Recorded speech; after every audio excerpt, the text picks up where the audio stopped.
So I'm going to talk about some of the research going on in my group, the Climate and Earth System Dynamics group here at Stanford. Your phone? No worries. And just to acknowledge the members of the group, we currently have 4 grad students, including Chris, who you'll hear from, and Daniel, who's here somewhere. There he is. Okay. Welcome to Stanford, Daniel. We haven't talked in a while. And 3 postdocs and a research assistant. And we do a lot of high-performance computing, running climate model experiments on high-performance computing, both here at Stanford in the SEAS, the School of Earth Sciences Center for Energy and Environmental, Computational Energy and Environmental Sciences, Computational Earth and Environmental Sciences, sorry. And also at NCAR and the TerraGrid and other off-site locations. So if you have questions about high-performance computing resources in general here on campus, let me know. All right, I think that's what I wanted to give for the overview. So one of the overlying hypotheses for a lot of the research in the group has to do with the role of fine-scale processes, the kinds of climate dynamics that shape the phenomena that most directly impact natural and human systems. And we're interested in how these climate processes vary at present, because there's a lot of impact from the climate system on us without any climate change at all, just from the chaotic variability in the climate system.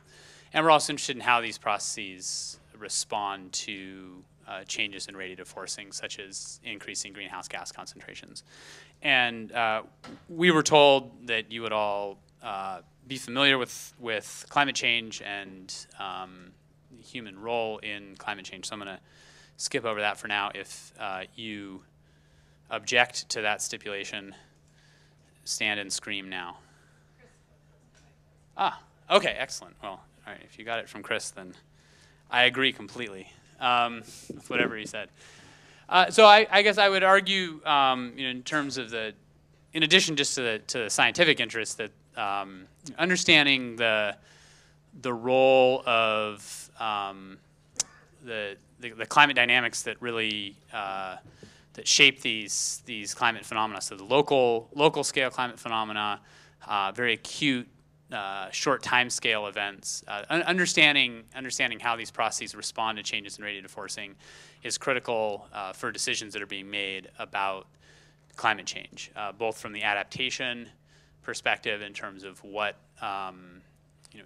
measures can be taken to adapt to climate change. We need to understand the climate changes at the spatial and temporal scales that most impact us, and also from the mitigation perspective. In this, the second of these, the mitigation domain gets a lot less attention in terms of understanding the dynamics of these events. But I think that, and we can talk about this separately if you want, but whether from the perspective of cap and trade or from a carbon tax, we really need to understand what the value of avoiding a unit of emissions is, and that value is really a product of the damage that's avoided, or potentially the benefit that's avoided, I suppose, in integrating that. And for that, we really need to understand the physical processes that most impact natural and human systems.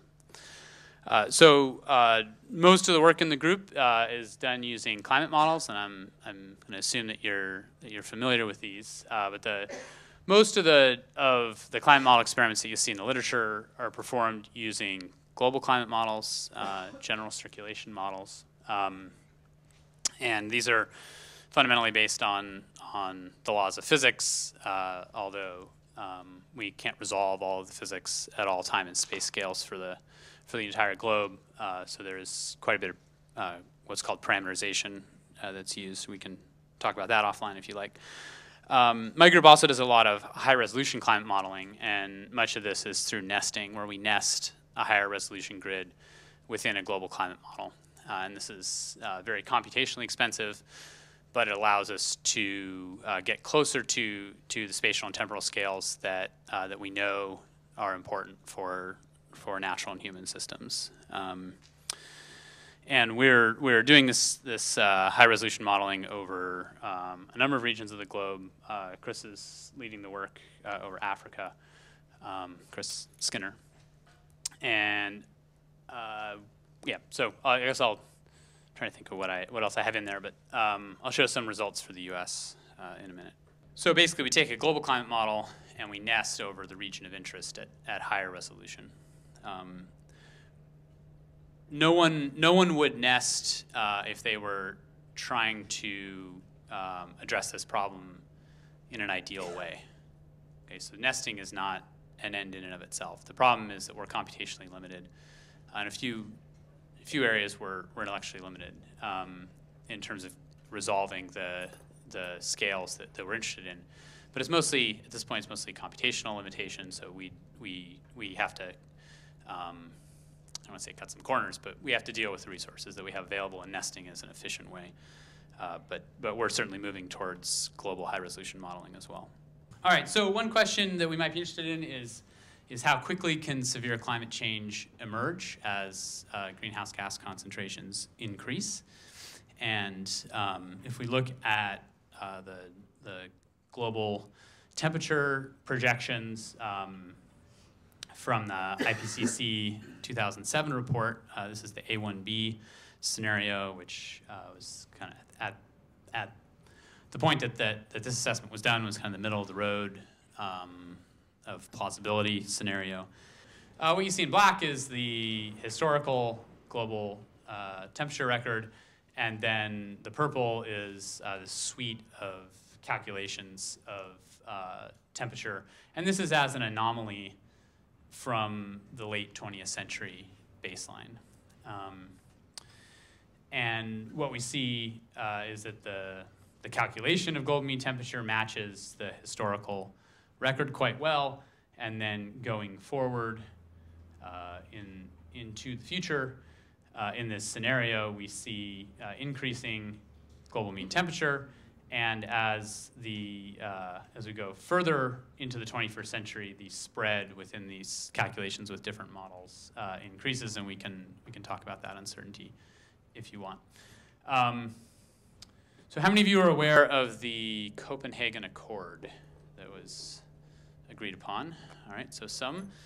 So the Copenhagen Accord came out of the COP 15 meeting in Copenhagen in December 2009, and it's an agreement essentially to the most prominent agreement is an acknowledgement that 2 degrees centigrade above the pre-industrial global mean temperature is a target that the world to which the world should aspire.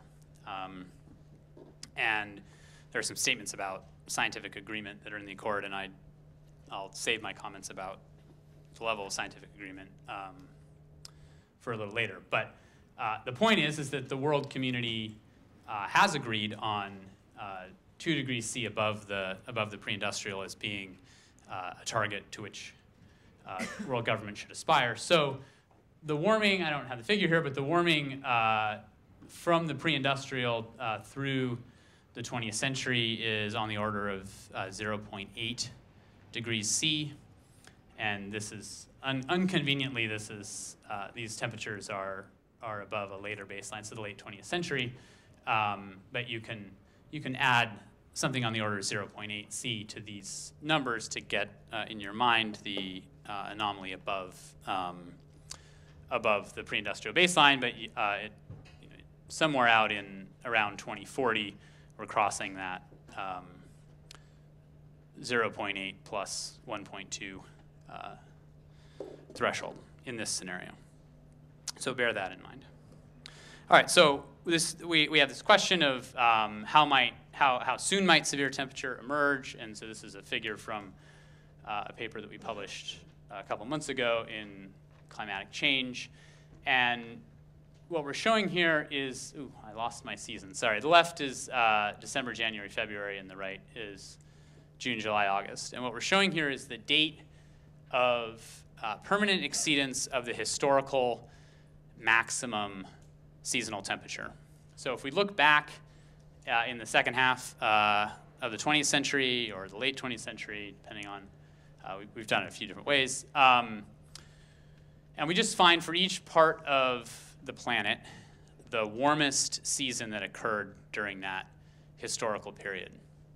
And then we just ask going forward, what is the last year in which there's a season that is cooler than that historical maximum? So you can think about these numbers as the last year in which that historical maximum was not exceeded. So always warmer than the historical maximum for every year after the years that are plotted here. And what you see is that in the tropics, this permanent emergence is very immediate, right? So somewhere prior to 2030 on this graph for the areas that are the darkest purple. And if you look at the U.S., we see that in the mid-century, we find the last, in this case, summer season that is cooler than the historical maximum. So the point of all these colors is that with relatively moderate warming over the next few decades, in this case, I'm showing the 50th percentile. So there's a 50% likelihood of moving into a permanent new heat regime where every season is hotter than the historical maximum that we're used to. So I'm not sounding any alarm bells. I want to be clear about that. But one piece of evidence that we could see substantial high-impact climate change in the near-term future. And this just shows what I was alluding to earlier, that over the next 3 decades, we're likely to see warming above 2 degrees C if the current population and GDP growth continue as they have. All right, so we might ask, what are the potential impacts of this kind of climate change? And that's one of the main foci of the group. And another paper that came out earlier this summer asked this question about the premium wine regions in the western U.S. And so we have a set of temperature screening criteria that are empirically based, so based on observations and some lab experiments from the literature of the temperature tolerances of premium wine grapes. And we simply ask, it's really very simple-minded. We just look at the temperature in each location in each year, and we ask whether or not these different temperature criteria are met or not. If they're met, we say, all right, it's suitable. If they're not met, then we say it's not suitable. So we can focus in. These are in the high-resolution simulations, and I can explain the details of those if you're interested. But we can look at individual counties. And if you look, for example, at Napa County, in this case, I'm showing the area that is suitable in the premium wine criteria. And we're going forward in time here from over the first 4 decades of the 21st century. And each of these dark lines shows the area that's suitable in a different level of temperature tolerance. And it's expressed as the percent departure from that temperature tolerance right there, the red temperature tolerance. And so what you see is if in Napa, over the next 3 decades, something on the order of a 50% decline in the suitable area, regardless of the level of temperature tolerance that one might believe that is possible in Napa. And if you Google this, you'll find that the Napa Valley Vintners Association does not believe in any of our temperature tolerances. That's official. It's an actual statement. And I have 1 minute left. All right, so one question one might ask is if we, within this 2 degrees C target, if we see the potential for high-impact climate change, why is 2 degrees C the target? I'll leave that unanswered at the moment. But on the other hand, and of particular relevance for this group, there are tremendous benefits of energy consumption. And as I'm sure you're aware, there's a tremendous gap in access to energy consumption globally. And I'm just replotting what others have plotted before me. But in this case, I'm plotting the per capita energy consumption on the x-axis in the top panel against the Human Development Index. So each dot is a country. And in this case, I'm using the consumption-based energy calculation from Davis and Caldera. And in the bottom, again, against the Human Development Index, but for per capita emissions, again, consumption-based emissions. And what you see is this logarithmic relationship with some interesting outliers that we can discuss. But there's a clear saturation at high consumption, potentially some negative effects that an econometrician could analyze. Whoa. I knew enlightenment was coming. I didn't know it was going to be during this talk, but there it is. All right.